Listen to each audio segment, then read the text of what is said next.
এর সাথে সবকিছু রিলেটেড।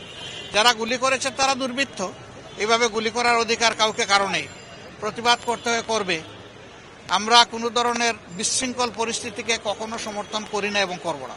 রাজনৈতিক দল বলছে যে নির্বাচন না হওয়া পর্যন্ত, নির্বাচিত সরকার না হওয়া পর্যন্ত এই যে আসলে বিশৃঙ্খল পরিস্থিতি সেটা আসলে পরিসমাপ্তি হবে না।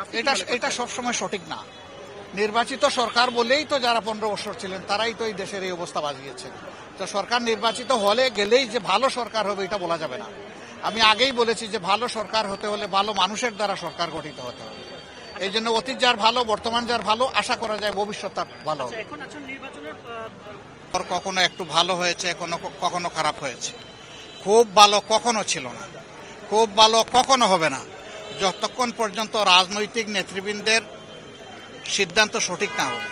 ওই সিদ্ধান্ত যখন সঠিক হবে, সততা স্বচ্ছতার ভিত্তিতে যখন হবে, তখন পরিস্থিতির শুধু আইন শৃঙ্খলা নয় সব কিছুরই উন্নতি সাধন হবে।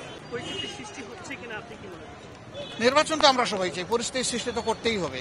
তবে এর আগে আমরা দুটো জিনিস চেয়েছি। একটা হচ্ছে কিছু বেসিক রিফর্ম বা সংস্কার, মৌলিক কিছু সংস্কার করতে হবে, না করলে সুষ্ঠু নির্বাচন করা সম্ভব না।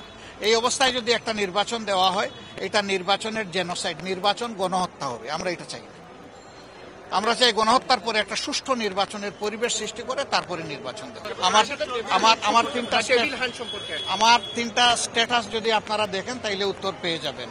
আর ডেভিল হান্ট, যেটা রিয়েলি ডেভিল তো আছেই সমাজে, সেই ডেভিল হান্ট যদি হয় 18 কোটি মানুষ, সশস্ত্র বাহিনী সহ যারা যৌথ বাহিনীর এই অভিযান পরিচালনা করবেন তাদের জন্য দোয়া করবে এবং তাদের সাথে থাকবে।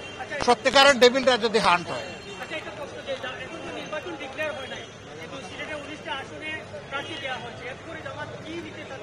আমরা অফিসিয়ালি এখনো কোনো প্রার্থী ঘোষণা করি নাই।